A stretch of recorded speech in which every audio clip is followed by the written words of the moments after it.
Hello friends, welcome to the bachelor life. Weekend routine ఎలా ఉంటుందో చూడండి. బ్యాచిలర్ లైఫ్ది అందరూ అనుకుంటారు అసలు ఏం చేయరు, చిల్ అవుతారు అనుకుంటారు. నేను ఫస్ట్ లేవగానే ఫస్ట్ ప్లాంట్కి వాటర్ వేసి నెక్స్ట్ క్లీనింగ్ స్టార్ట్ చేస్తాను.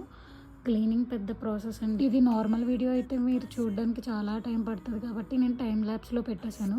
అసలు జనరల్గా ఇంతే స్పీడ్గా వర్క్ చేస్తే ఎంత బాగుంటుందో కదా, అంటే ఇలా అయిపోతే బాగుండు త్వరగా. హౌస్ హోల్డ్ వర్క్స్లో నాకు ఇష్టం లేని పని ఏంటంటే ఒకటి డిష్ వాషర్, ఇంకొకటి వాషింగ్ క్లాత్. నేను జనరల్గా ఎవ్రీ సాటర్డే కిచెన్ క్లీన్ చేస్తాను. సో కుకింగ్ చేసేటప్పుడు అంతా పడుతుంది కదా కింద, సో అందుకని చెప్పి వీకెండ్ పెట్టుకుంటా క్లీనింగ్కి. ఆ టేబుల్ మొత్తం క్లీన్ చేయకపోతే నాకు అస్సలు నచ్చదు. ఓన్లీ అట్లీస్ట్ వీక్కి వన్స్ అయినా చేయాల్సిందే. అయితే మంచిగా బౌల్స్ అన్నీ అక్కడ పెట్టవచ్చు. సో నేను ఫస్ట్ అది చేసి ఇది చేసా. అండ్ ఇగ్నోర్ మై ఫేస్, ఎందుకంటే లేచిన వెంటనే వీడియో తీసా కాబట్టి. సో అండ్ ఆ ఎమోజీ నా ఇన్నర్ ఫీలింగ్ అండి. ఇన్నర్ ఫీలింగ్ అని ఏం లేదు, ఎగ్జాక్ట్ మై ఫీలింగ్ అది.